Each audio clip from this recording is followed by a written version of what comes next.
Good afternoon, viewers, and welcome to another episode of Futsal868 Corner Talks. My name is Geoffrey Edwards, series moderator and president of the National Sporting Organization.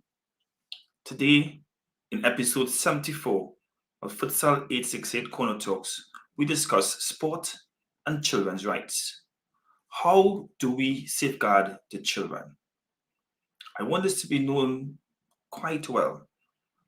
This conversation of safeguarding children in sport actually started last year.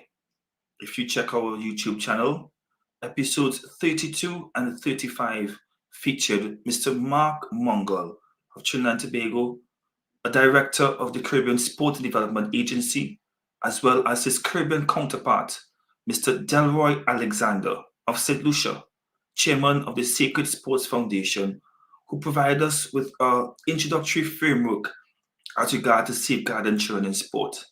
Since then, we at the Futsal Association of Trinidad and Tobago are quite proud and pleased the fact that some of our members, in terms of our executive members, have undergone some training to safeguarding children in sport.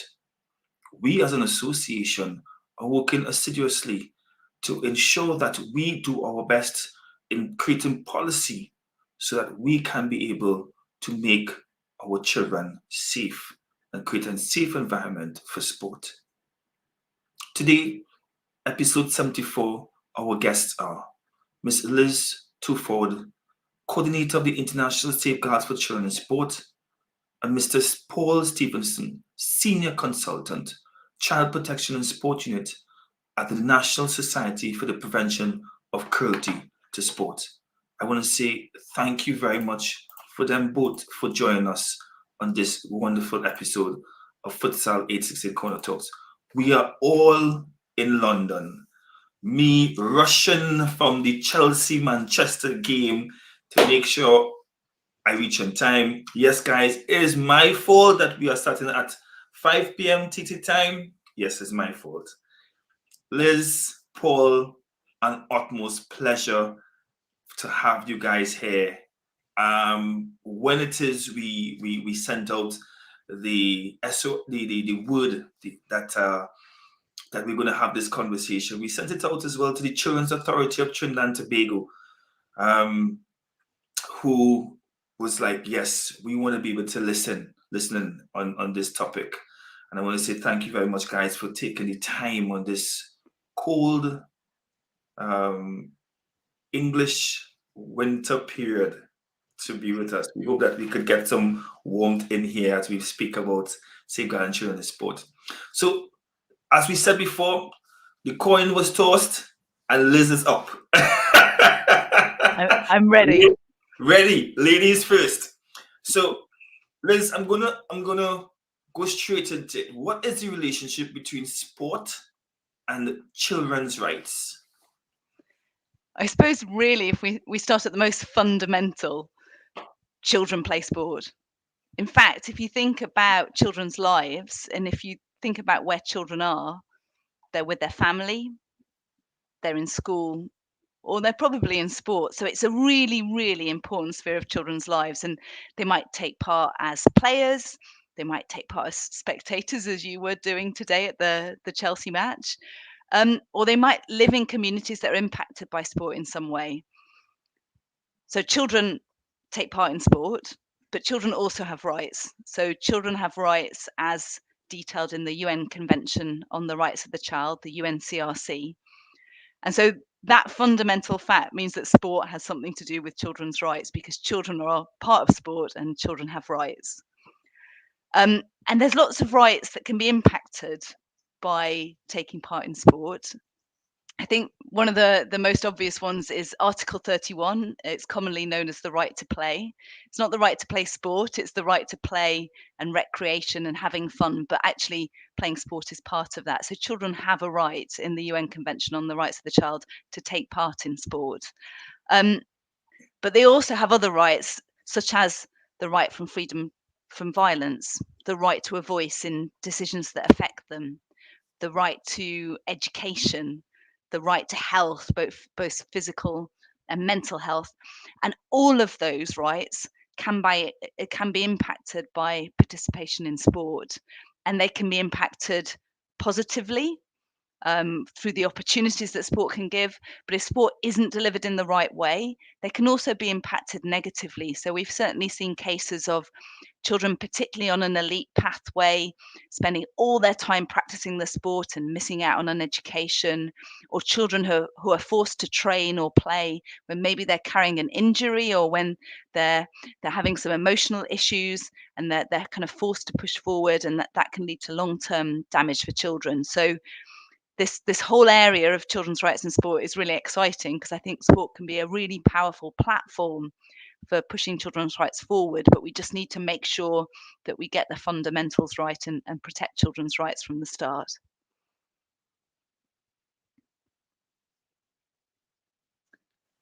If I may ask, I did not have this as one of the questions, but how did you get involved in safeguarding sport, safeguarding children in sport? What is your affinity to it?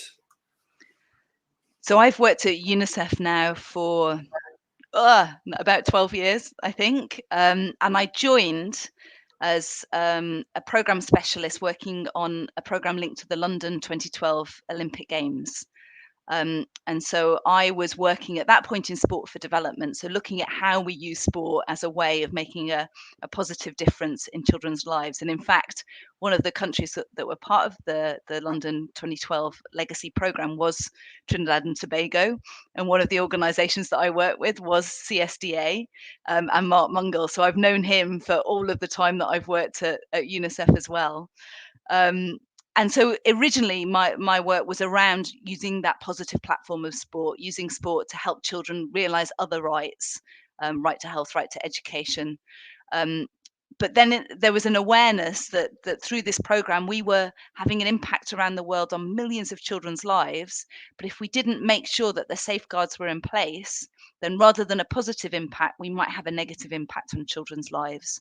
And so at that point, back in 2012, we took the opportunity of a Beyond Sport conference to convene a working group to say, well, what can we do? We knew Paul's organisation, the Child Protection in Sport Unit, had been doing great work at that point for nearly 10 years in the UK. But there weren't many other organisations like the Child Protection in Sport Unit that were dedicated to safeguarding in sport. And so we said, and this is a kind of group of us, Mark included, what can we do to pool our different organisations' resources, insights, networks to actually push forward the safeguarding in sport agenda worldwide? And so that's where it all started. And what a journey it has been so far. And when we speak about journey, we are now recognizing the influence of international sporting federations such as FIFA and IOC, who are now coming to the table and encouraging their members to take part in safeguarding sport. How are the different stakeholders in sport, including these international sporting federations, national governing bodies, sport administrators, coaches, parents, athletes, etc., treat children's rights? I know it's a mouthful, so bear with me. So I think for me the starting point is just for organisations to get familiar with the UN Convention on the Rights of the Child, the UNCRC, to understand a bit more what children's rights are all about. And I think when you start to understand that children have rights, and that actually as organisations or as adults we have responsibilities, we have a duty of care towards children, then it starts to change everything that you do, really, at a fundamental level. So I think it starts with that kind of education, get involved, find out more about children's rights. But then I think all of the people involved in sport can then start to make a commitment. Some organizations, FIFA being one of them, they've got a human rights statement. So some organizations make a statement. Some organizations embed their commitments in their policies and practices, but it's really good practice within a safeguarding statement or within a more general human rights statement to state that you're committed to children's rights. And then it's about putting it into practice. So my previous answer, I talked about all those different rights that can be impacted by involvement in sport. So one of them is around the prevention of violence and neglect for children. So get safeguarding right. Another is about children having a voice in decisions that affect them. So think about, how do child athletes have a say? Is there a collective forum where children can come together in your sport and start to have a say and start to influence what's happening to them in the sport? Because when children get a voice, we know that they're safer in sport.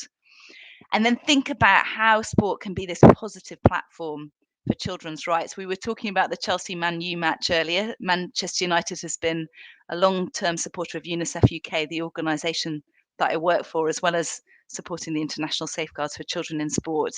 And Manchester United have used their platform to spread the word about children and their rights. And I think sport is this powerful force that can make a real difference for children's rights. So I think sport needs to think about what it's doing in its own practice, but also recognise the platform that it has, so it can make a positive difference for children and their rights everywhere. You spoke to Manchester United using their platform. Have other global sporting entities and powers stepped up to use their platforms to lend voice to this great topic? I would say that in different ways, almost every sport is having an impact on children's rights. I think that's one of the exciting things about sport. I mean, we'll hear from Paul later on, but it's one of the things that excites me about sport is because it's something that impacts everybody. I mean, if you think about the estimate of the number of children who play football around the world is 300 million.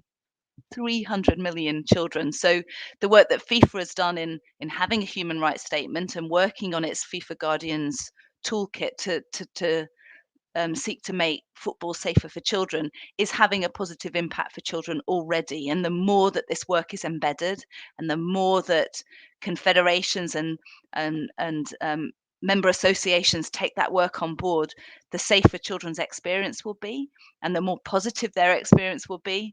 And then, you kind of get this snowball effect, I think, of children becoming more aware of what their rights are, and then more likely to be able to claim them in their communities, which is really important. What is the role of your organization on this topic? And after you answer that question, I'm going to share a story as regards to Liz and the Futsal Association of Trinidad and Tobago. Go ahead, Liz. Okay. I'll waiting with bated breath for that. So I'm going to speak about the international safeguards for children in sport. And I think what was really important was back in 2012, that meeting that I talked about, where Mark Mungal was one of the pioneer organisations that we work with. Before we started to produce guidance, which we call the safeguards for organisations to put this into practice, to actually start to prevent violence and abuse from children taking part in sport, we came up with a series of principles, and I've noted them down here so that I don't get them mixed up. But one of them is the right to participate in sport free from violence, abuse, and neglect. Another one of our principles is for children to have their voices heard in sport. Another one of our principles is recognizing that organizations have a duty of care towards children, that we need to act in the best interests of children, and that every child has the right to our care, so that we shouldn't discriminate in any way. And all of those are reflections of articles of the UN Convention on the Rights of the Child. So within the international safeguards, right from the start, we were building it on a child rights-based approach. And what we did was, over a period of 2.5 years, we tried different things with different organizations around the world. About 60 sports organizations across 6 continents tried different things to make their sport safer. And we pooled all of that insight and we distilled it into something called the 8 international safeguards for children in sport. And these are 8 things that every organization can do to help them on their own safeguarding journey. And there'll be things that I'm sure are very familiar to yourselves in the audience today, and to yourself, Jeffrey, as the president of a sports organization. So have a safeguarding policy, have a process for responding to concerns. So if somebody's worried that a child might be experiencing violence or abuse or neglect, who do you tell and what do they do about it?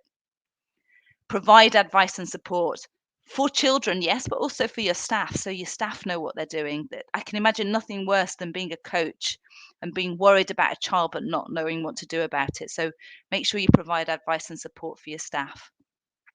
Understand and address risk. So this is really the fundamental of safeguarding. Like, know where the risk might be so that you can stop it becoming a reality.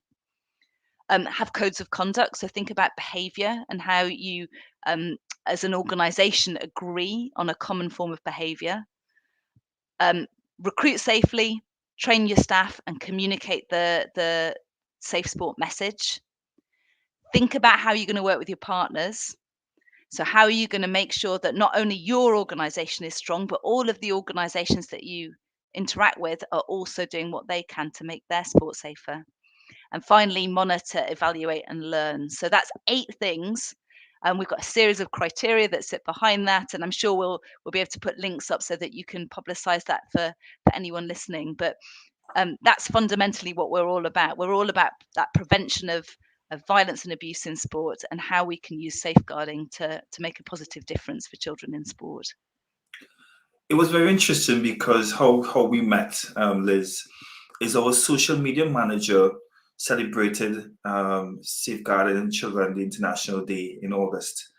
And we would have tagged your organization, or she said the social media manager would have tagged your organization, and immediately you reached out to us.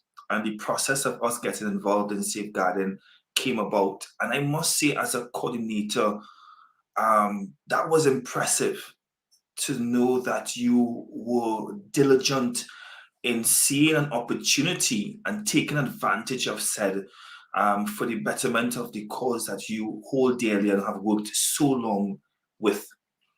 But that leads me to the question, whether you are a community-based organization that involve in sport, should we wait on national governing bodies, national sporting organizations to create safeguarding policies, or should we go ahead and get in contact with persons who know the Mark Mongers, the Liz, the Paul, to be able to help us to create our own safeguarding policies? Because I totally understand what you said in making sure that our partners are as strong as we are. But I'm asking the question, should we wait on organizations to create safeguarding policies? Or should it be, as we say in the oil and gas industry, safety begins with me? So is it that safeguarding policy begins with me as well? Absolutely. So I think we always talk about safeguarding as a journey, and I think it's a journey with no end. So every organization can always do more, and every organization can always take its first step. So I think it's really important not to wait for that first step, to take that first step. And that first step might be just making contact with organizations in your community that are doing this work. So it might be other sports organizations, or it might be NGOs who are working specifically with children, or with safeguarding. But I think every organization, you make those connections. No one's expecting sports organizations to be specialists at safeguarding. That's unrealistic, to be brilliant at sports coaching, brilliant at sports administration, and brilliant at safeguarding.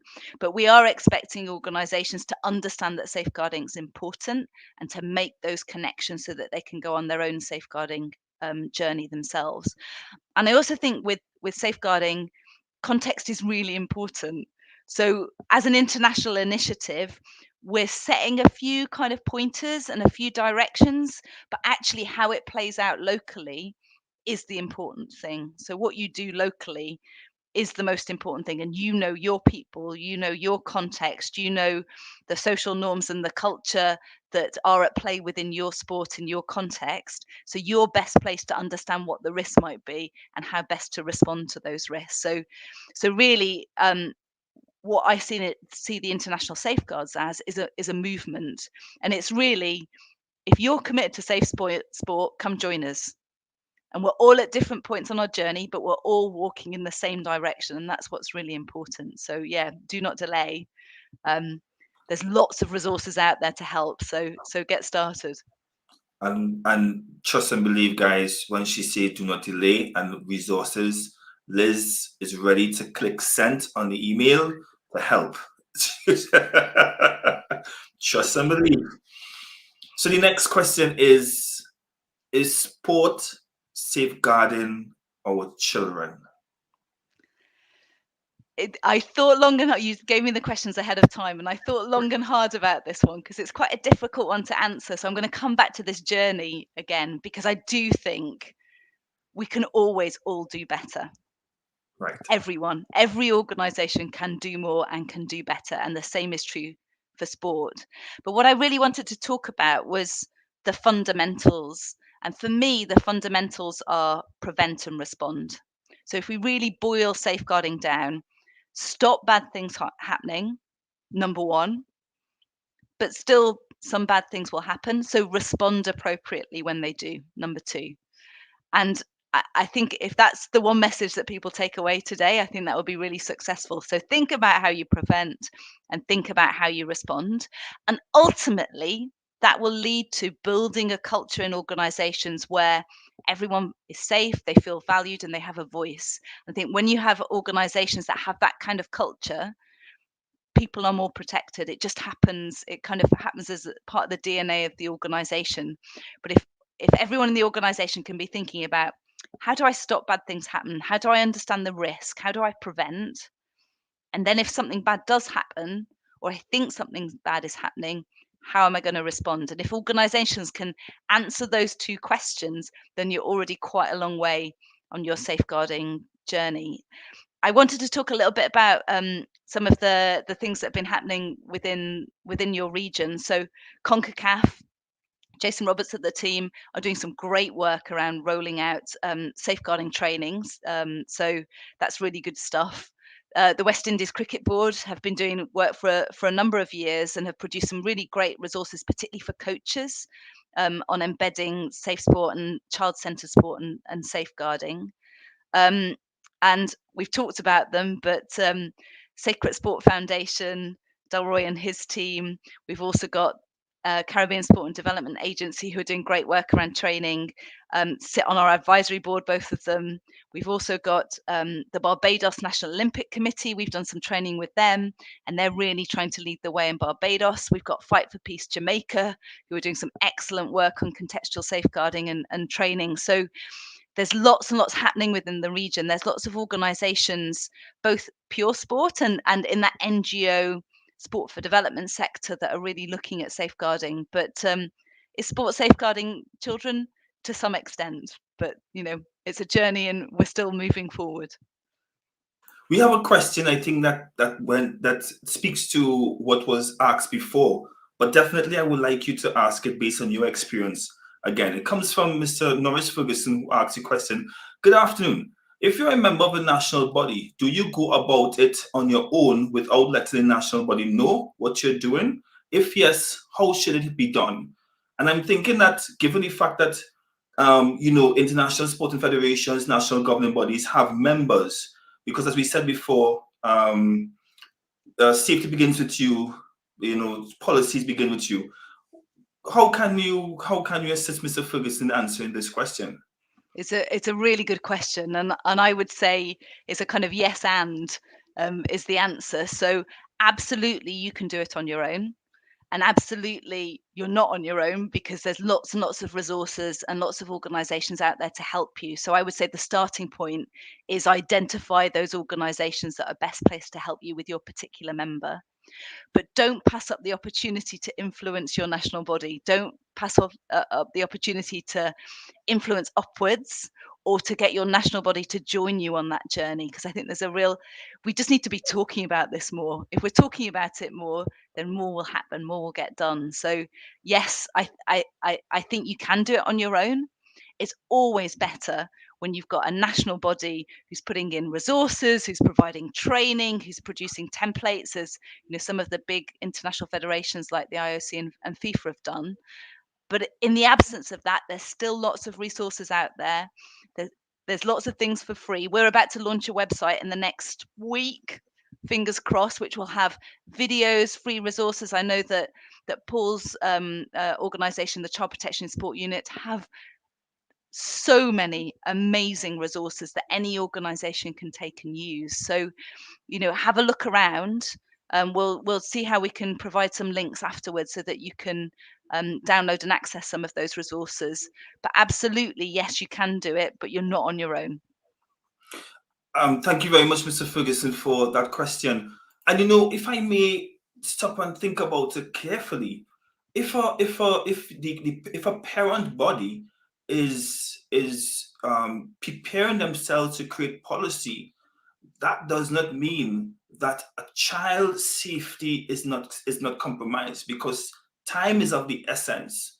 So, with that being said, I believe that organizations and leaders of organizations should go ahead and be proactive in stepping in and getting involved and getting necessary information as regards to safeguarding their children, whilst other organizations put policies and procedures in place. And then collaboratively, they can be able to walk the path in terms of bettering, having a greater attachment to be able to protect accordingly. And Liz, is that quite correct? Absolutely. Yeah. You've answered it better than I did. It was beautiful. Thank you very much. So we're coming on to the end of Liz's segment. We will call it the first half. It is a futsal game, so it's not the full 45. We go in this half. And Liz, the last question to you is: how can sport management students and sport volunteers be a part of safeguarding children in sport? So I wanted to share another example from the region, and this is the Commonwealth Youth Games that took place in Bahamas a few years ago. And I think it's a really interesting example of how different stakeholders can come together and make a positive difference, and also to include students and people that are on the pathway into sport at the moment. So there was the Ministry of Youth, Sport and Culture, there was the Social Services Department, the Bahamas Crisis Centre were involved, the Attorney General's Office, and the organising committee for the Youth Games. And they all came together as a policy and planning group for safeguarding for the Youth Games. And they started with a risk assessment, so prevent first, understand where the risks are. But they also had a process for responding to concerns, which was put in place for games time. And as part of what they pulled together, they had more than 60 volunteer safeguarding officers that were drawn from the kind of students that you're talking about, students with an interest in sport who maybe hadn't done so much in safeguarding before, but were really interested to get involved and to help. And the important thing was that they received training. So I think it's really important that we don't just designate someone as a safeguarding officer and not offer them any support or training.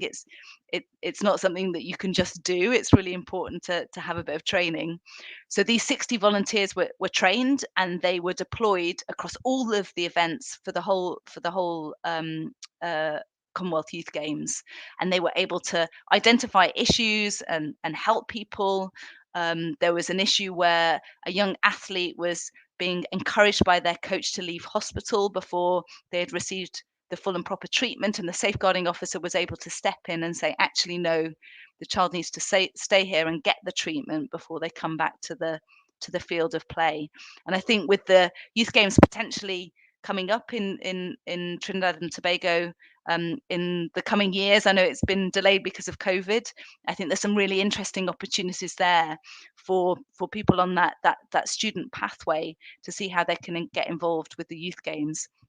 And one resource I would point everyone to, I've mentioned it before, is the FIFA Guardians training. So FIFA have a FIFA Learners Pathway, but they also have an Open Learners Pathway. It's completely free.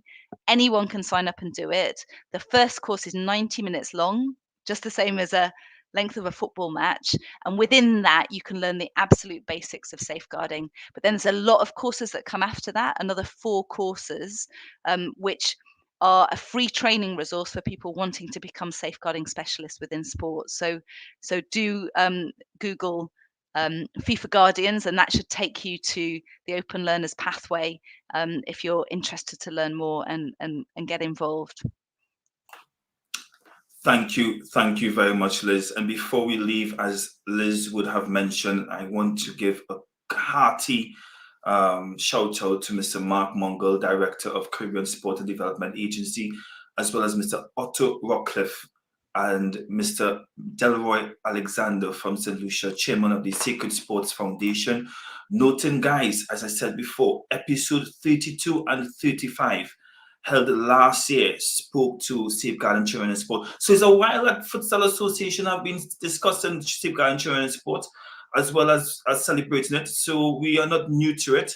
And definitely we want other members to be able to sit in, step in, and be a part of this discussion as well as doing things right because we are on our journey as well. Liz have us set and ready to go. Thank you very much, Liz. So Thank you. we're going to take a quick break.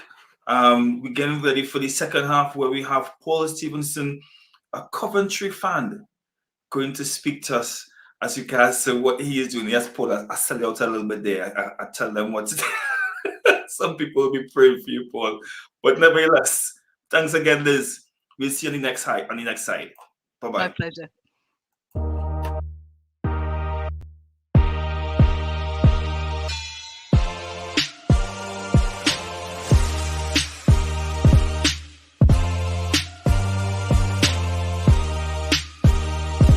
Storyblocks Audio.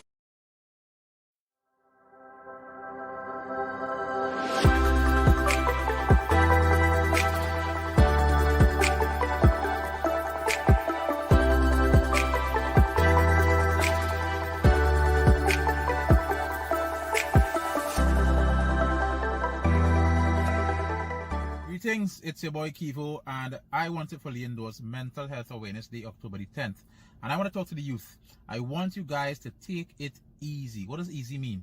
E, enjoy things you haven't done in a while. Painting, gaming, doesn't matter. Enjoy it. A, access mental health resources to talk about stuff. S, sleep. Don't spend time up in all hours of the night. Make sure you sleep. And Y, go in the yard. Spend time with nature. Mental health awareness is important.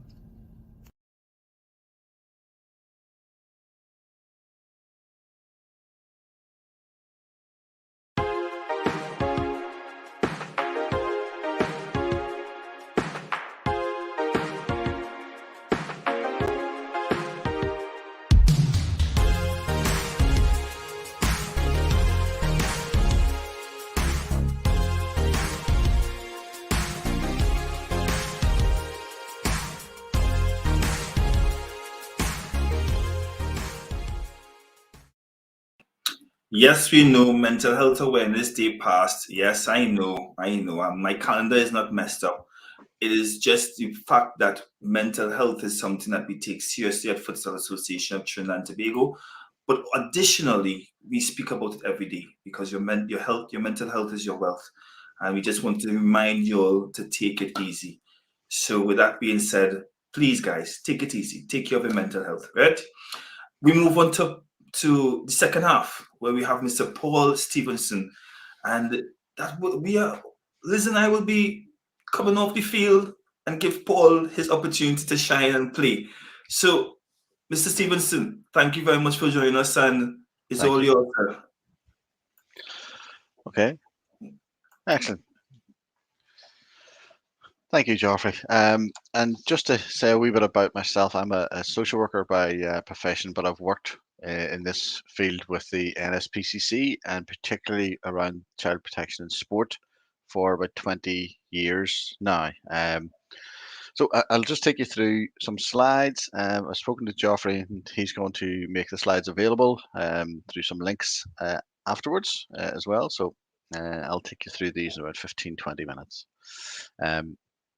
Have my details there should you want to drop myself an email, but also you have our organization's website, and I'll just show you a wee bit about our organization. We work in the 3 out of the 4 nations in the UK. I'm based in just south of Belfast in Northern Ireland, but I have colleagues in England and Wales as well, and it's very cold here as well.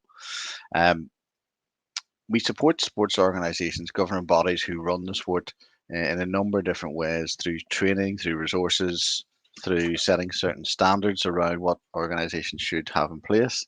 And we've been around since 2001, and just reflecting on some of the things that Liz said as well.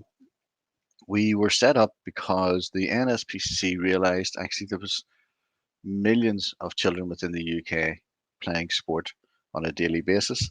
And we, after education, this is where young people are. They're in sporting organisations, much more than youth organisations, church organisations, dance, drama, or whatever. They're in sport, and that's the main area that they're in. So we wanted to be able to reach those people. And also there were a number of high-profile cases in just at the turn of the millennium. There's a number of Olympic coaches and certainly some senior soccer coaches within the Premiership as well were going through court cases and convictions. So there was a lot of publicity around, and organisations were reaching out to us for help as well. But we recognise actually the positive impact that sport can have on a young person's life. So these are just some of the resources that we have, and I would encourage you, as Liz and Geoffrey have said, to reach out and look at some of the resources that we have on our website. So we have a number of podcasts, a number of different webinars talking you through what some of the best practice standards are. Liz made reference to the international standards, and they're also available on the CPSU website. We have a number of different advice briefing papers on transporting young people, briefing papers on social media, on photography, on safe recruitment and why that's important as well. So a lot of different guidance papers on our actual website. So please take time to visit our website. But my presentation is on learning from mistakes that have happened within the UK. So there's been a number of inquiries, and obviously we have Athlete A as well from the US. But Athlete A sparked a number of athletes coming forward within gymnastics in the UK as well. And that initiated a thing called the White Review, which is still to report, but it has had its interim report published already. But on the back of the concerns around poor practice and risks to young people within gymnastics, our own organisation, along with the British Athlete Commission, set up a specific helpline for young people and their parents to whistleblow, to raise concerns, because they had lost faith in how the governing body were actually dealing with some of their concerns at the time. So a number of different inquiries have been issued, and I'll come to the list of inquiries in a few minutes. A lot of high-profile issues around soccer in particular, and some very senior prominent clubs were impacted by abuse by the coaches who were linked to those particular clubs, and we've had quite a bit of media attention around that as well. But one of the other things, as I'll send Geoffrey later on, is a link to all the different reviews that we looked at. So what I'm going to talk you through now in the next 10-15 minutes is really just how you can learn from some of the mistakes of things that happened within the UK. We did also look at the Australian gymnastics because we were looking at the UK one at the same time. But the rest of the reviews into safeguarding that we looked at were all based on British reports. So things that had went wrong within the particular sport. And I suppose it's that learning. We want to help organisations who are starting their safeguarding journey understand and learn from the mistakes that have occurred, because by doing that, you'll hopefully protect both the young athletes in your organisation, but also your organisation and those who coach and volunteer within your organisation to support those young people as well. Because as Liz said, there can be nothing much more terrifying than being somebody who's very committed to athlete welfare and then just not knowing what to do. So one of the things we say within safeguarding here is always important to do the small things well. So that idea about listening to children that Liz made reference to, very important. It's still an area that many sports struggle on. We're giving young people a voice and understanding the right for that young person to have their voice. So when things go wrong, children are harmed, allegations are made, reputations are damaged, both coaches on occasions and also the organisations. Sometimes organisations have lost sponsorship trust is ruined, as it was with many of the parents who came forward to the NSPCC helpline because they couldn't feel confidence going to their national governing body. The press will certainly be interested in, as they were with the soccer and gymnastics recently, because they were high profile people coming forward talking about their experience of abuse. It was impacting on many Premiership clubs in the UK, and it was talking to many different Olympians through British gymnastics as well. So what did we learn? As I say, there was hundreds of recommendations, and be reassured I'm not going to go through them all this evening. But what we learned from our looking at all the reports, we tried to collect a number of areas of concerns and just look at the main issues that were impacting on young people as well. And they're very similar to some of the things that Liz went through that are in the international standards. And I will go through them, but I won't go through every one of them in detail. They will be available on the PDF of the presentation at a later stage.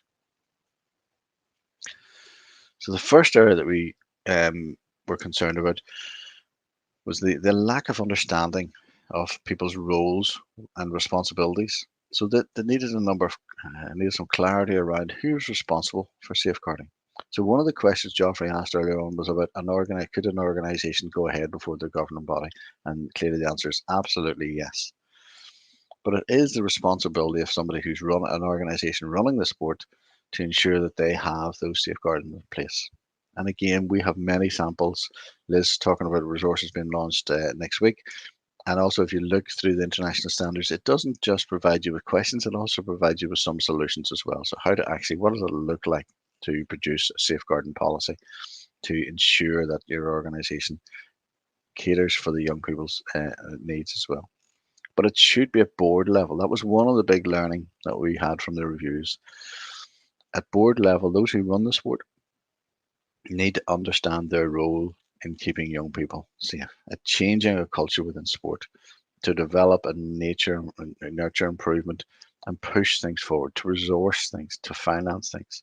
So it's important that those who run the sport understand the importance of safeguarding.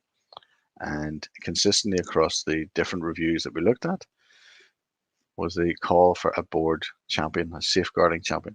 Somebody who sat on the board who had responsibility for running the sport, but also knew the importance of safeguarding, ensuring the athletes were prioritised at all times. Liz mentioned the importance of policies and procedures, but policies and procedures alone won't safeguard young people. But what they do is set standards. So it's important that you have codes of conduct, clarifying what's acceptable and what's not acceptable, clear thresholds about how you should behave and what's the culture of your sport. What sort of sport are you trying to create and sporting opportunity you're trying to create for young people? And again, training.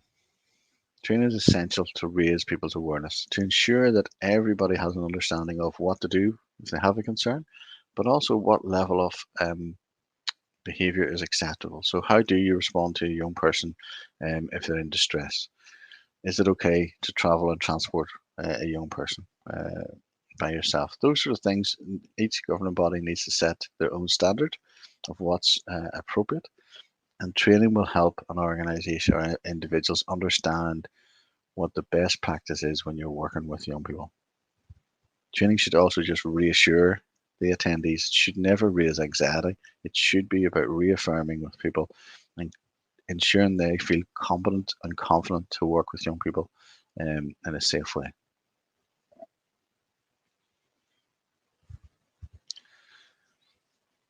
Have consistent, appropriate communication with parents and children. Again, review after review that we looked into, and these reviews were called, and I probably didn't set them in context, all the reviews that we looked at were because there were serious complaints within an organisation of, in the majority of the cases, around child abuse, where it hit the threshold where statutory organisations were involved, and in some cases criminal activity as well.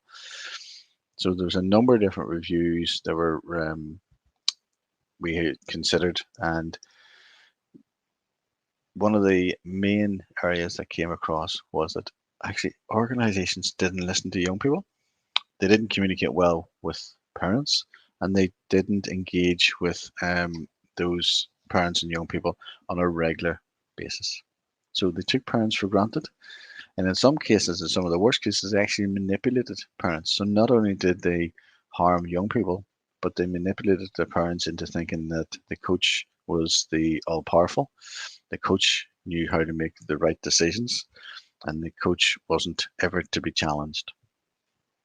So it is important that every organization sets some levels of codes of conduct and expectations for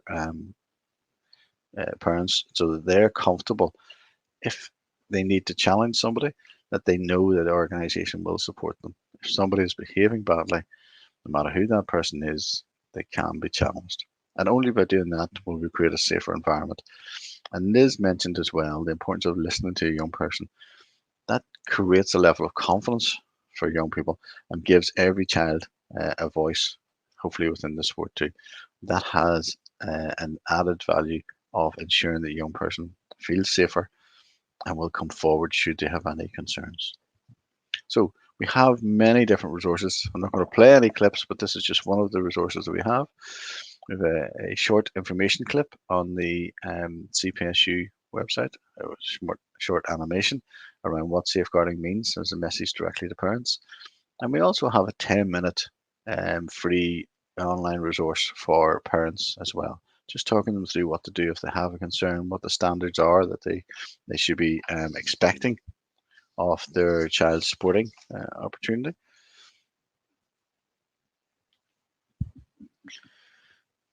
And a clear message about reporting. So again, the reviews again and again mentioned that there was confusion around standards of what was expected and how to report if people were unhappy with situations as well.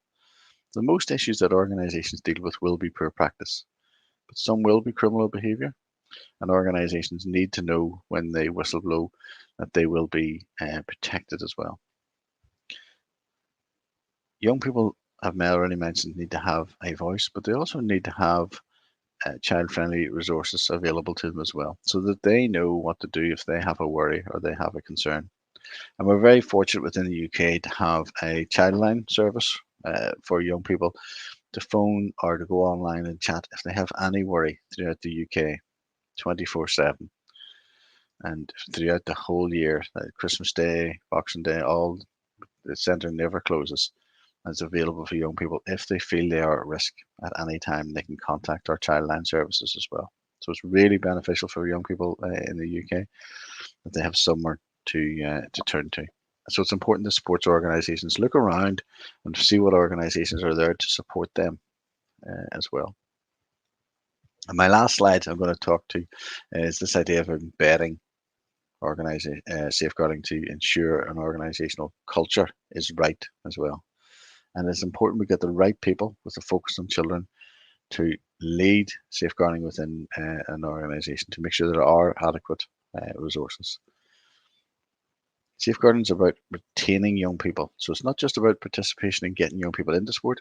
It's about giving them a love of sport in a safe environment that they will enjoy as well.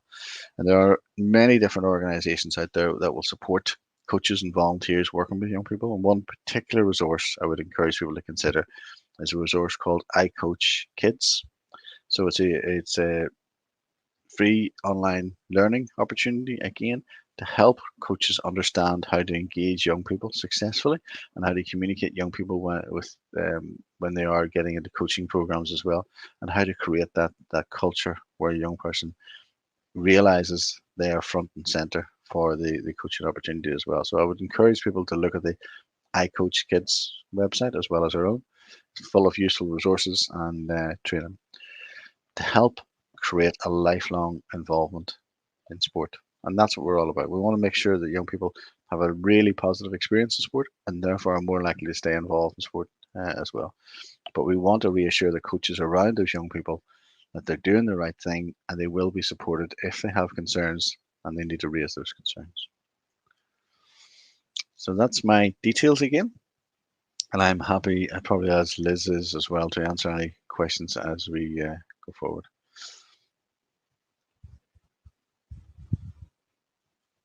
Thank you very much, Paul, for that informative and very concise presentation. And as you put on your last slide, which guys will be made available on our social media platforms and also via our email marketing to our coaches and database. So don't worry, you will have the information.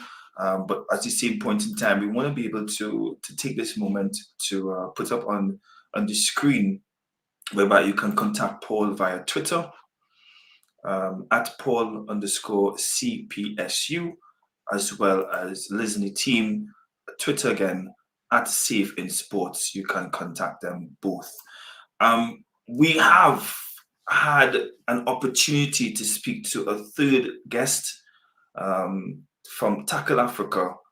We'll be having his piece, which was pre-recorded right after our break. But at this point in time, we want to be able to open up to give both Paul and Liz their closing remarks before we get our pre-recorded segment in place. So in this case, we will go again. Liz won the toss. Ladies first. Liz, you go ahead. Thanks so much, Geoffrey. And I suppose my parting words are, it isn't rocket science. Sometimes safeguarding can seem this really confusing academic thing. It's not. It's stop bad things happening and respond appropriately if they do, which every organisation wants to do well. So that's my first message: is it isn't so complicated. You just need to take that first step in the journey. And then the second thing is, there are loads and loads of people out there that are on that journey that want to stand with you and help you. So they are NGOs, they are other sports organisations, they are members of the international community, and we all stand ready to support organisations on that journey. So, do feel free to reach out both in your communities and beyond for that support, because that's the only way we're going to make everything better for every child everywhere, is if we all stand together, shoulder to shoulder. So we stand ready to stand with you, and I hope some of you will take a few more steps on that journey as a result of today's podcast. So thanks very much, Geoffrey, again for the opportunity. And again, guys, I'm not in no way am I mama guy and you, as we say in the Caribbean and Trinidad and Tobago. But let's be real, it is 7 minutes to 10, and Liz, tomorrow is Monday, and Liz is still here as a coordinator for the international for the organization that she's a part of, and that says a lot for both Liz and Paul. And please take the time to reach out to them if it is you need any assistance. We at Futsal868 is just a conduit of and Corner Talks is an educational platform, and these persons have taken that time to be able to help us. Paul, your closing remarks, sir. Okay, and again, just like Liz, thank you for the opportunity. And I suppose those who are on this call now, just leave you a couple of thoughts that we actually finish up all our safeguarding workshops with volunteer coaches asking them these sort of very, very basic questions. Many people will volunteer hours and hours a week supporting young people and giving up their time freely. But would a young person feel free or feel comfortable to come to you as a coach or a volunteer? Would they reach out to you if they had a worry?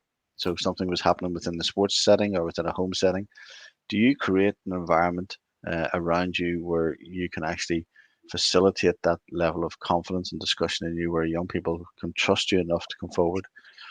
And then the second question is, what would a young person say about your coaching in years to come when they're adults themselves and have their own children? Will they reflect back on your coaching style, and will it have been a positive experience for those young people? Will those people actually want to stay involved and maybe come back and volunteer themselves in the sport because of the commitment that they realized that you had as a coach and a volunteer? So Liz is right.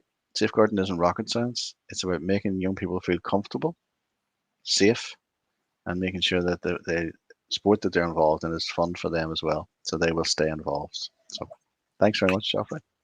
You're welcome. Guys, just give us 30 seconds extra time, not 30 minutes, sorry, 30 seconds extra time, where we have a question. I saw Paul face jump. 30 seconds, Paul, sorry. We have a question from the audience again from Mr. Norris Ferguson. To either one of you guys, giving children a voice, does it mean asking them questions to satisfy our answers and outcomes? or do we allow them to be a collective representative within the organization? Great question, Mr. Ferguson. Liz or Paul, or both? I can make a start, Paul, and then hand over to you if that's okay.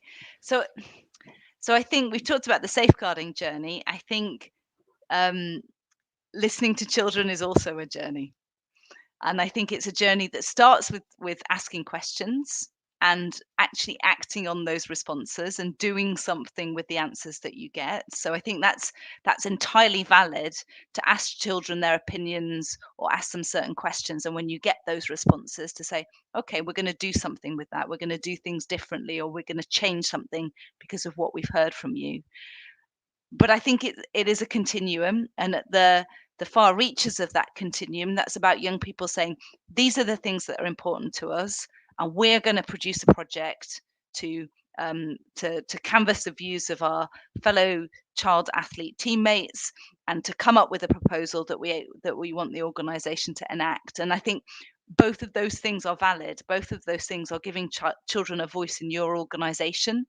And I think it's for organisations to work out where they feel comfortable on that continuum in terms of hearing from children. So it's not that, one is the gold standard and the other is a lesser version. Actually asking children what they think and responding with sincerity to what they tell you is really, really important.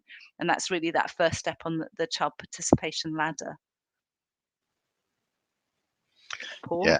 Yeah, I would reaffirm just what Liz has said. And I suppose some of the practical things that organisations should do at a very initial stage is even just looking, when we talked about codes of conduct and we talk about thresholds and we talked about how people could behave, is ask the young people. They will set, if they can work and set the standards, that's a really good engagement tool. They'll have more buy-in. They'll understand why they've said certain things. And certainly, I used to volunteer with Special Olympics within football, and we used to regularly get out the code of conduct, because it was on a large flip chart. Before we started our training sessions, we would run through what our code of conduct, how people went to respect each other, how to treat their teammates and things, just to help people, remind them and to understand that actually you created this code of conduct. There's much more ownership. So there's one simple tool.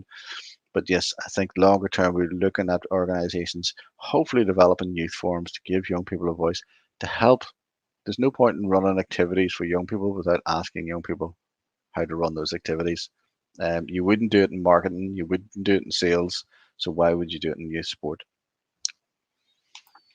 Well said, guys. So the game is over for you all. We're going to have an after party now with Yianny, and listen to the music as I'm going to introduce Yianny. Yeah. So thank you, Liz and Paul. See you guys soon. Yes, I'm in London, so I'm going to see you guys soon. And Paul probably might take in a Coventry game. You never know. Be blessed. On behalf of Futsal Association of Trinidad and Tobago, it's an honor, a privilege. Be safe, guys, to you and your families. Talk very soon. Thanks, Geoffrey. Bye now. So you heard it from them, you heard it from the guests. We are going to take a quick break because we have a pre-recorded segment. It's not going to be all. We're not going to show the entire show, because what we have decided as an association, as a team, is that we're going to have that as a separate program. But we could not have introduced you to, not have this show, not introduce you to Yianny. What a brilliant guy. You'll see for yourself. We'll be right back. You're watching Futsal868 Corner Talks, episode 74. My God has been good. 74 episodes to date. Sports and children's rights. How do we safeguard our children? We'll be right back.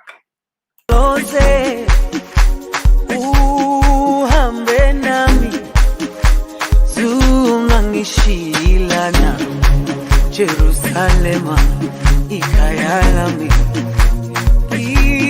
ilonoloze uhambe nami zungangishilana dawo yami ayikholana buso wami awukholana ilondoloze.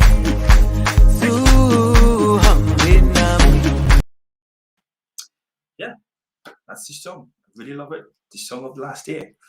But do you know that this was the end of Sport and the series. If you missed it, you could check it back on our YouTube channel or Facebook page, Sport and. Yes, Sport and. You want to know what it's about? Well, take a look. This was the ad that ran for the entire month, Sport and the series.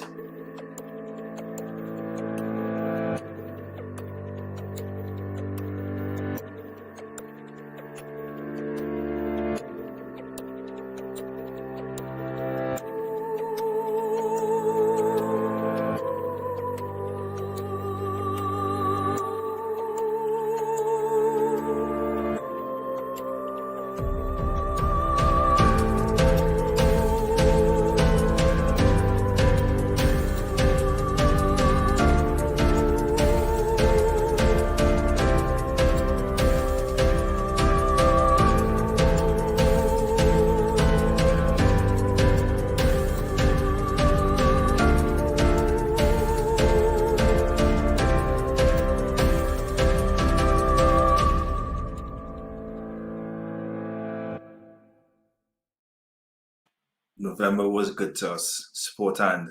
What a great way to end it. Let's introduce our friend from TackleAfrica as he speaks to what he does and how he got involved. So first and foremost, please, for the sake of our viewers, please tell us, pronounce your name and give us the meaning of your name. So my name is Yianny Ioannou. With the English pronunciation, I'm originally Greek Cypriot. And the name is a very normal name. In Greek, it actually Yianny translates to John in English. So you're the Director of Operations at TackleAfrica. Tell us what is TackleAfrica and also your position as Operations Director. So TackleAfrica is originally a UK INGO, and what we do is we use the power of sport and particularly the power of football to educate young people all across sub-Saharan Africa using interactive football drills. So the idea is that young people take part in fun, interactive football sessions in their local communities, and we train local coaches, teachers, peer educators, whoever it is that wants to work in their local community and mobilize and educate and protect and work with young people to deliver these drills.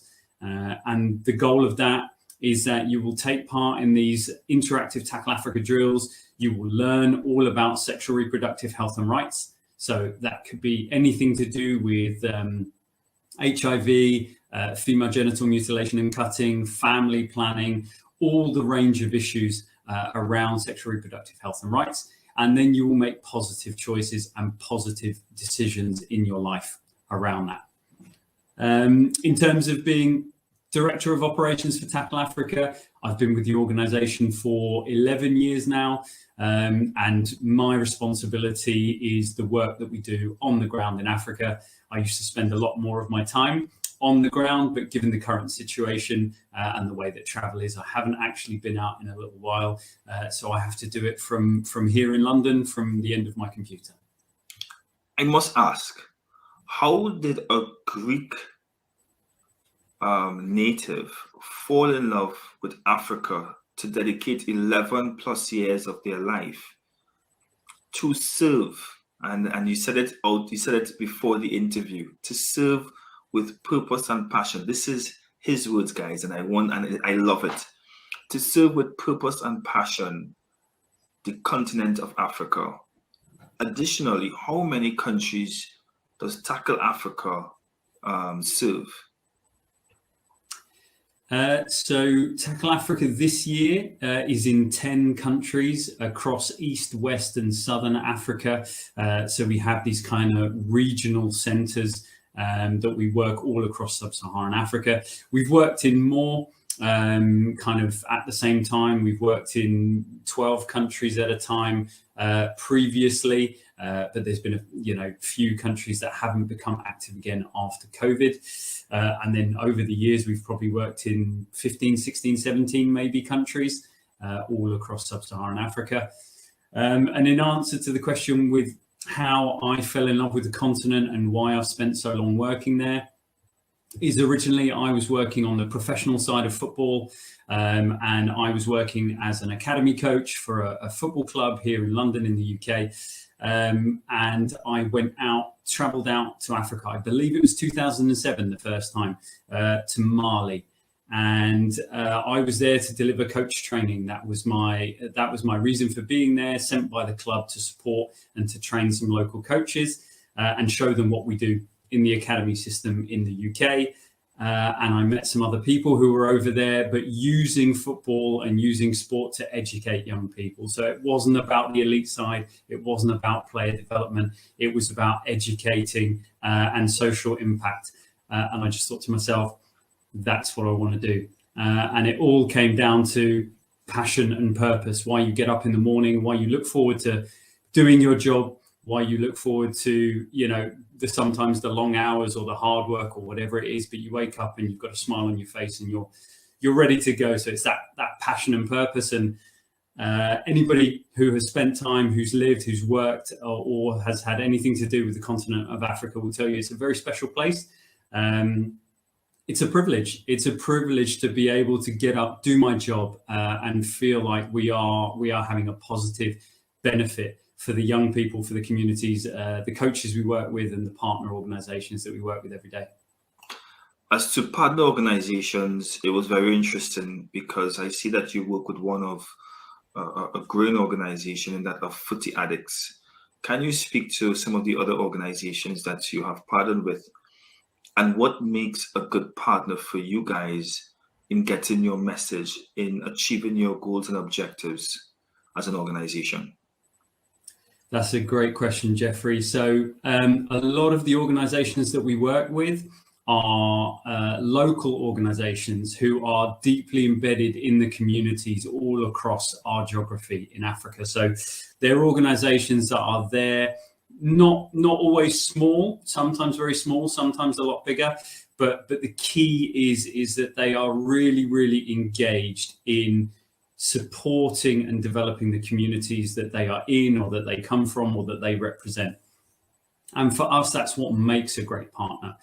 These partners are invested in the futures of those communities. They're invested in the lives of the people that are there. And that's why TackleAfrica, as an organization, we only work through partner organizations. We have a methodology, we have a way of educating and engaging young people and adolescents through this interactive football methodology. And we bring that to these partner organizations. And it's about working with them, training, capacity building, learning from them, because they're the ones that can really give us the context that we can fit our methodology around, and we can really make a bespoke program by working with them that really speaks to the needs of the adolescents and the young people that we want to reach out to. And we often hear that, young people are very hard to reach when it comes to sexual health and reproductive health and rights.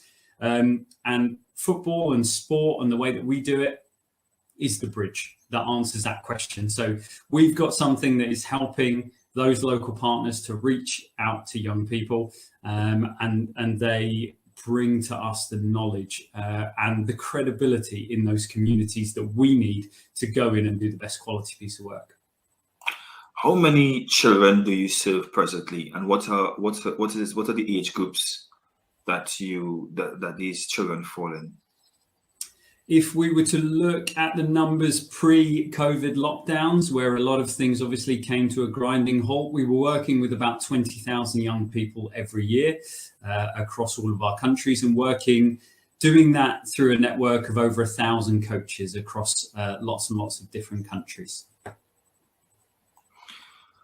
If somebody wants to get involved with TackleAfrica, how do they get involved with TackleAfrica? There are lots of different ways that people can get involved. If you are an organization or somebody who's on the ground in Africa, we can put you in contact with our local teams. As I said, we have regional hubs, so regional centers that are in West, East and Southern Africa. And we can link you directly to those regional leads who are the best people to speak to. If you are outside of Africa and you want to talk to myself, you can get in touch with me. You can look on the website which is www.TackleAfrica.org, or I'll make my email address available as well to you, Jeffrey, so you can share it. And there are lots of ways of getting involved. You can get involved in the programming on the ground. You can get involved with supporting the organization. We run lots and lots of events, and a lot of those events actually take place here in the UK and elsewhere across Europe in order to support the work that we do and in order to get the maximum amount of impact on the ground. What's very important and that was the first segment of Yianny, and the full episode will be made available on our Facebook and YouTube channel this Wednesday. So that was just an introduction to Yianny, and as it is on our screen, Tackle Africa can be found on Facebook, Instagram, and Twitter with the handle @TackleAfrica. On behalf of the Futsal Association of Trinidad and Tobago, we want to say thank you very much to our guests, International Safeguards for Children Sport, Child Protection and Sport Unit at the National Society for the Prevention of Cruelty to Children, and also Tackle Africa. These three organizations need your support.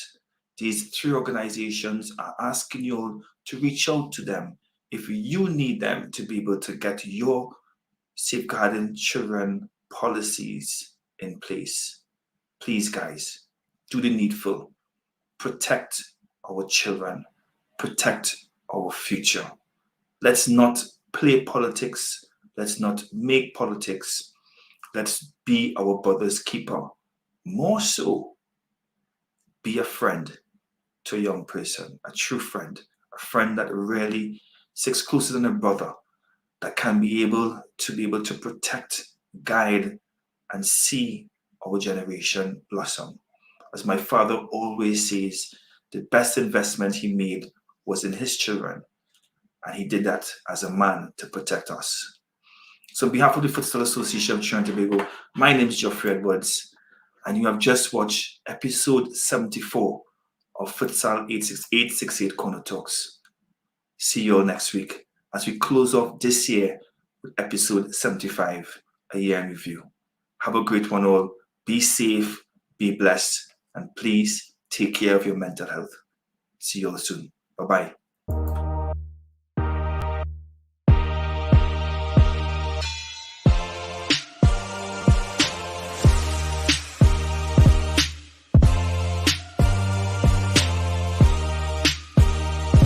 Storyblocks Audio.